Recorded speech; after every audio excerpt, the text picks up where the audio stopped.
Hello, this is Ashton Sharon with Sharon the Story, and today I would like to share with you the next few chapters of The Little Prince by Antoine de Saint-Exupéry. Chapter 5. As each day passed, I would learn in our talk something about the Little Prince's planet, his departure from it, his journey. The information would come very slowly, as it might chance to fall from his thoughts. It was in this way that I heard, on the third day, about the catastrophe of the baobabs. This time, once more, I had the sheep to thank for it, for the little prince asked me abruptly, as if seized by a grave doubt, "It is true, isn't it, that sheep eat little bushes?" "Yes, that is true." "Ah, I am glad." I did not understand why it was so important that sheep should eat little bushes, but the little prince added, "Then it follows that they also eat baobabs." I pointed out to the little prince that baobabs were not little bushes, but on the contrary, trees as big as castles, and that even if he took a whole herd of elephants away with him, the herd would not eat up one single baobab. The idea of the herd of elephants made the little prince laugh. He would have to put them one on top of the other, he said. But he made a wise comment. Before they grow so big, the baobabs start out by being little. That is strictly correct, I said, but why do you want the sheep to eat the little baobabs? He answered me at once.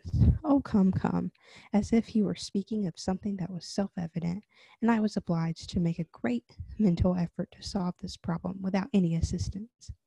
Instead, as I learned, there were on the planet where the little prince lived, as on all planets, good plants and bad plants. In consequence, there were good seeds from good plants and bad seeds from bad plants. But seeds are invisible. They sleep deep in the heart of the earth's darkness until someone among them is seized with a desire to awaken. Then this little seed will stretch itself and begin, timidly at first, to push a charming little sprig inoffensively upward toward the sun. If it is only a sprout of a radish or the sprig of a rose bush, one would let it grow wherever it might wish.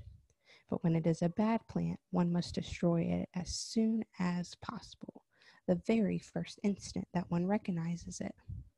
Now there were some terrible seeds on the planet that was the home of the little prince, and these were the seeds of the baobab. The soil of that plant was infested with them. A baobab is something you will never, never be able to get rid of if you attend to it too late. It spreads over the entire planet. It bores clear through it with its roots.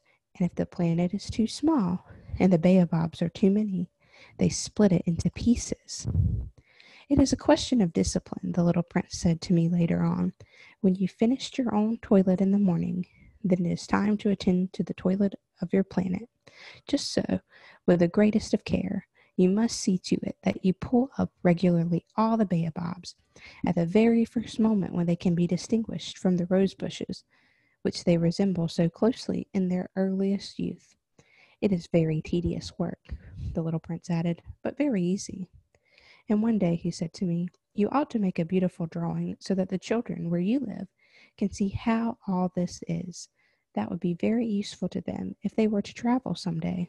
Sometimes," he added, "there is no harm in putting off a piece of work until another day, but when it is a matter of baobabs, that always means a catastrophe.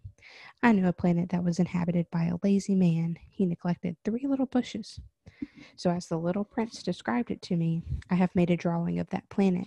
I do not much like to take the tone of a moralist, but the danger of baobabs is so little understood, and such considerable risk would be run by anyone who might get lost on an asteroid, that for once I am breaking through my reserve. Children, I say plainly, watch out for baobabs. What do you think a baobab would be in your life? Because I think that here we might be talking about something a little bit bigger than trees. Maybe baobabs are those beginning of negative thoughts or those beginning of negative things in our lives.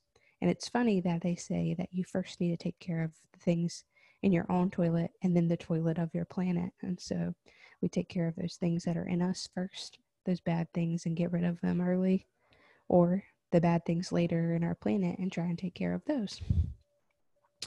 Interesting thoughts. My friends, like myself, have been skirting this danger for a long time without ever knowing it, and so it is for them that I have worked so hard over this drawing. The lesson which I pass on by this means is worth all the trouble it has cost me. Here's the drawing, so you can see it, all the trees taking over the planet. Perhaps you will ask me, why are there no other drawings in this book as magnificent and impressive as this drawing of the baobabs? The reply is simple. I have tried, but with the others I have not been successful. When I made the drawing of the baobabs, I was carried beyond myself by an inspiring force of urgent necessity. And I would say that makes that chapter really, really important. And if you're interested in discussing that further, you can check out my Discord where we talk about that. You can get access to that through my Patreon. Chapter 6. Oh, little prince, bit by bit, I came to understand the secrets of your sad little life. For a long time, you had found your only entertainment in the quiet pleasure of looking at the sunset. I learned that new detail on the morning of the 4th day when you said to me, I am very fond of sunsets. Come, let us look at a sunset now. But we must wait, I said. Wait for what? For the sunset? We must wait until it is time.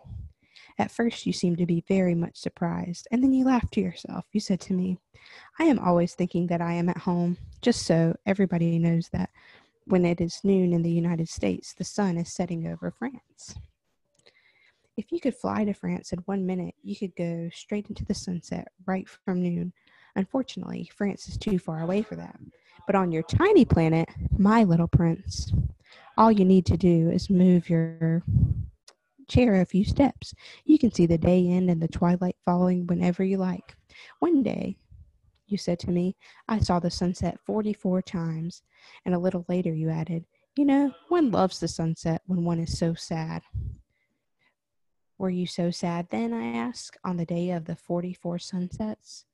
But the little prince made no reply. What do you think?